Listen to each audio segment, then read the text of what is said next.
Assalamualaikum warahmatullahi wabarakatuh. Shalom, Om Swastiastu, Namo Buddhaya, salam kebajikan dan salam sejahtera untuk kita semuanya. Sebelumnya, perkenalkan nama saya Istika Aprila Ivana dengan NIM 200504009. Nah, hari ini saya akan menjelaskan mengenai penyitaan di dalam hukum acara perdata. Baiklah, selanjutnya kita akan membahas mengenai latar belakang dari adanya sebuah penyitaan itu sendiri gitu. Jadi, latar belakang dari penyitaan adalah karena banyak permasalahan yang memang berlatar belakang pada sengketa perdata yang memang disebabkan oleh karena salah satu pihak merasa dirugikan akibat hak-haknya itu dilanggar oleh pihak lain. Demi mempertahankan hak-haknya tersebut, pihak yang merasa dirugikan mengajukan gugatan agar memperoleh kembali hak-haknya yang memang dilanggar ke pengadilan negeri. Sehingga dapat diperoleh nih sebuah keputusan yang jelas atas sengketa yang terjadi.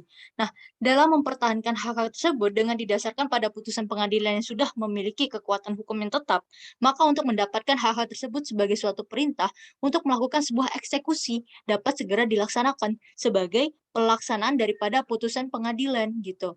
Nah, selanjutnya kita akan menjelaskan mengenai penyitaan itu sendiri. Sebenarnya, penyitaan itu berasal dari kata sita atau beslak yang merupakan suatu tindakan hukum oleh hakim yang bersifat eksepsional. Nah, atas permohonan salah satu pihak yang memang bersengketa untuk mengamankan barang-barang sengketa atau yang menjadi jaminan dari kemungkinan dipindah tangankan, dibebani, sesuatu sebagai jaminan, dirusak atau dimusnahkan oleh pemegang atau pihak yang menguasai barang-barang tersebut dalam menjamin agar sebuah putusan hakim nantinya akan dilaksanakan sebagaimana mestinya. Jadi, sejatinya, penyitaan ini merupakan suatu tindakan persiapan untuk menjamin dapat dilaksanakannya putusan perdata. Nah, barang-barang yang disita itulah suatu kepentingan dari kreditur atau penggugat. Dengan adanya penyitaan, maka debitur ataupun tergugat akan kehilangan kewenangannya dalam menguasai barangnya. Sehingga dengan demikian, tindakan-tindakan debitur atau tergugat untuk dapat mengasingkan atau mengalihkan barang-barang yang disita adalah tidak sah dan merupakan perbuatan pidana. Nah, penyitaan dilakukan oleh panitera pengadilan yang memang wajib membuat berita acara tentang pekerjaannya, yaitu serta memberitahukan isinya kepada tersita kalau ia hadir. Dalam melakukan pekerjaannya itu, panitera dibantu oleh dua orang saksi yang ikut menandatangani berita acara. Hal ini sesuai dengan pasal 197 ayat 2, 5 dan 6 HIR, 209 ayat 1 dan 4 dan 210 RBG. Nah, ini merupakan apa ya, kata asal dari penyitaan gitu. Nah, selanjutnya kita akan membahas nih mengenai apa sih tujuan dari penyitaan. Bahwasanya tujuan penyitaan tuh ada dua yang poin utama. Yang pertama ada agar gugatan tidak ilusior. Dan yang kedua, objek eksekusi sudah pasti. Nah, ketika kita membahas nih mengenai agar gugatan tidak ilusior. Nah, apa sih maksud dari hal tersebut? Bahwasanya tujuan utama dari penyitaan adalah agar barang harta kekayaan tergugat tidak dipindah tangankan kepada orang lain melalui jual beli, penghibahan, dan sebagainya, maupun memang tidak dibebani dengan sewa menyewa atau diagunkan kepada pihak ketiga. Sehingga keutuhan dan keberadaan harta kekayaan tergugat tetap utuh seperti semula, agar pada saat putusan itu memperoleh kekuatan hukum yang tetap. Barang yang memang disengketakan akan dapat diserahkan dengan sempurna kepada penggugat. Nah, oleh karenanya, gugatan penggugat menjadi tidak ilusior atau tidak hampa. Nah, selanjutnya itu ada namanya objek eksekusi sudah pasti. Nah, ketika saat permohonan sita diajukan, maka penggugat harus menjelaskan dan menunjukkan identitas barang yang hendak disita, misalnya letaknya, jenisnya, ukuran, dan batas-batasnya. Nah, atas permohonan tersebut, pengadilan melalui juru sita akan memeriksa dan meneliti kebenaran dari identitas barang tersebut pada saat penyitaan dilakukan. Hal ini secara langsung memberikan kepastian atas objek eksekusi apabila putusan itu telah berkekuatan hukum tetap. Nah, selanjutnya kita akan membahas nih mengenai macam-macam penyitaan. Nah, macam-macam penyitaan itu terdiri atas 6 macam. Yang pertama, ada sita berdasarkan permohonan. Kemudian ada sita em, jaminan, dan sita revindikasi, dan sita penyesuaian, sita marital, dan sita eksekusi. Nah, apa sih yang dimaksud dengan sita berdasarkan permohonan? Bahwasanya sita berdasarkan permohonan ini ialah suatu hal yang memang menurut pasal 226 dan pasal 227 HIR atau pasal 720 RV maupun berdasarkan SEMA nomor 5 tahun 1967, adanya sebuah pengabulan dan perintah pelaksanaan sita. Hal ini bertolak belakang dari permintaan atau permohonan penggugat, bertitik tolak dari permintaan atau permohonan penggugat. Nah, perintah penyitaan ini tidak dibenarkan berdasarkan ex officio hakim. Nah, dikarenakan bertitik tolak dari prinsip pemeriksaan persidangan yang memang dianut HIR RBG, maka acara proses beracara secara lisan dihubungkan dengan ketentuan pasal 226 dan 227, sehingga di dalam permohonan ini dapat dilakukan secara lisan dan tertulis gitu. Ketika secara lisan, maka permintaan sita dapat diajukan dengan lisan. Hal ini sesuai dengan prinsip yang dianut oleh RBG, bahwasanya jalannya proses pemeriksaan di persidangan adalah beracara secara lisan. Nah, secara tertulis, bahwasanya hal ini, bentuk ini dianggap paling tepat karena memenuhi administrasi justisial yang lebih baik, gitu. Nah, di dalam penyitaan itu sendiri sebenarnya sejatinya dari segi bentuk, undang-undang akan memperkenalkan sita refendiksi atau revendicatoir beslag dan sita jaminan atau konservatoir beslag dan sistem eksekusi atau eksekutorial beslag. Sedangkan ketika kita melihat dari segi jenis ataupun objek pada garis besarnya, maka akan mengenal sita barang bergerak, sita barang tidak bergerak, sita atas kapal laut, dan sita atas kapal terbang.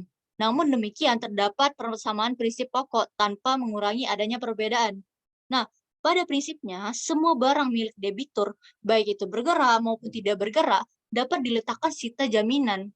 Pada pasal 1311, pada pasal 1311, KUHP Perdata menyatakan pada dasarnya semua barang bergerak maupun tetap milik debitur menjadi tanggungan untuk suatu perikatan yang memang bersifat perorangan gitu. Ini merupakan dari segi bentuk maupun dari segi objek gitu mengenai penyitaan. Nah, yang kedua ada sita jaminan. Sita jaminan merupakan berdasarkan Albert Arias berpendapat bahwasanya sita jaminan atau konservatoir besla adalah suatu upaya paksa yang merupakan wujud formil dari penerapan pasal 1131 Kitab Undang-Undang Hukum Perdata yang memang berbunyi segala barang bergerak dan tak bergerak itu milik debitur baik yang sudah ada maupun yang akan ada, menjadi jaminan untuk perikatan perorangan debitur itu. Nah, sedangkan menurut Sudikno Mertokusumo dalam buku Hukum Acara Perdata Indonesia, menyatakan bahwasanya sita jaminan merupakan tindakan persiapan dari pihak penggugat dalam bentuk permohonan kepada Ketua Pengadilan Negeri untuk menjamin dapat dilaksanakannya putusan perdata dengan menguangkan atau menjual barang debitur yang disita guna memenuhi tuntutan dari penggugat. Nah, apa sih yang menjadi konsep dari sita revindikasi? Bahwasanya menurut Muhammad Yahya Harahap menjelaskan bahwasanya sita revindikasi atau revindikatoid beslah termasuk kelompok sita yang memiliki kekhususan tersendiri, terutama terletak pada objek barang sitaan dan kedudukan penggugat atas barang itu gitu.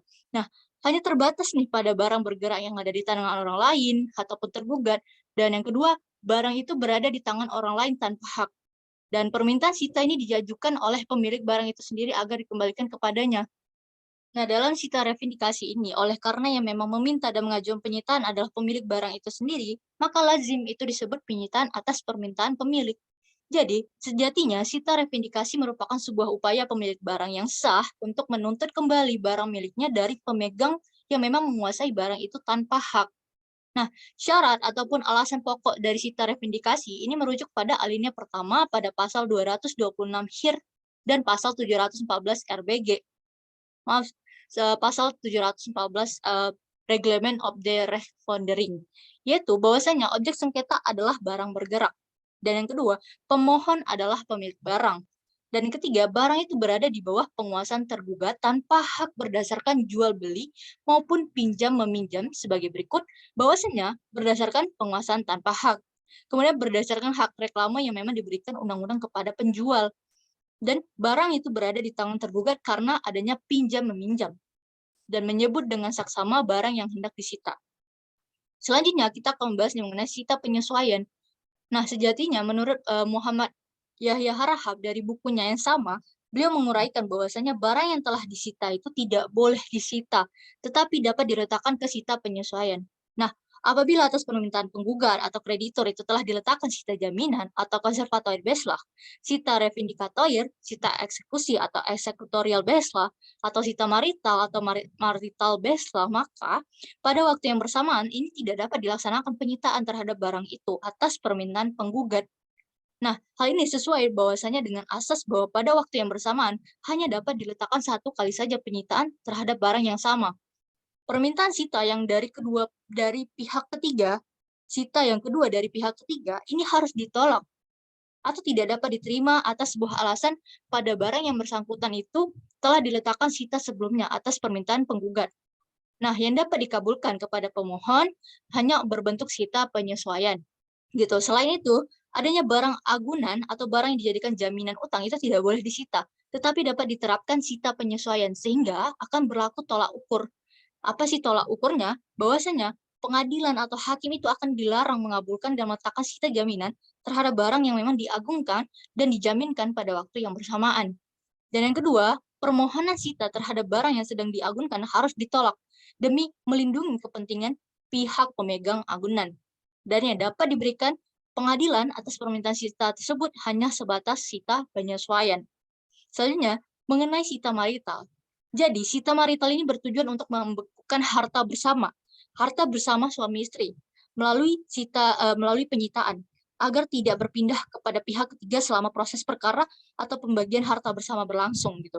Jadi dari sita marital ini bagi perceraian suami istri yang memang beragama Islam, hal ini telah diatur pada pasal 78 huruf C Undang-Undang Nomor 7 Tahun 1989 tentang Peradilan Agama Junto pasal 95 dan pasal 136 ayat 2 lampiran instruksi Presiden nomor 1 tahun 1991 tentang penyebarluasan kompilasi hukum Islam. Hal ini memang yang mengatur di dalam pembekukan harta bersama suami istri melalui penyitaan. Nah, sejatinya pasal 95 ayat 1 KHI, kompilasi hukum Islam, ini memungkinkan untuk dilakukan sita marital oleh seorang suami istri dalam suatu perkawinan tanpa melakukan sebuah gugatan perceraian. Apabila salah satu ini melakukan perbuatan yang memang merugikan dan membahayakan harta bersama. Gitu. Seperti salah satu pihak itu selalu judi, mabuk, boros, dan sebagainya. Gitu. Kemudian terakhir adanya sita eksekusi. Jadi, sejatinya sita eksekusi ini bermaksud bahwasanya ialah atau dikenal dengan eksekutorial beslah yang merupakan tahap lanjutan dari peringatan dalam proses eksekusi pembayaran sejumlah uang. Nah, sita eksekusi bermakna sebagai sebuah pengganti ataupun jaminan jumlah uang yang memang diperoleh setelah barang yang memang disita itu dijual ataupun dilelang, sehingga dapat dipahami bahwa sita eksekusi dilakukan pada tahap proses, yaitu pertama, perkara yang bersangkutan telah mempunyai putusan yang berkekuatan hukum tetap. Dan kedua, penyitaan dilakukan pada tahap proses eksekusi. Nah, keenam hal ini merupakan macam-macam dari bentuk penyitaan yang memang ada di Indonesia. Baik dari sita berdasarkan permohonan, sita jaminan, sita revindikasi, sita penyesuaian, sita marital, dan sita eksekusi.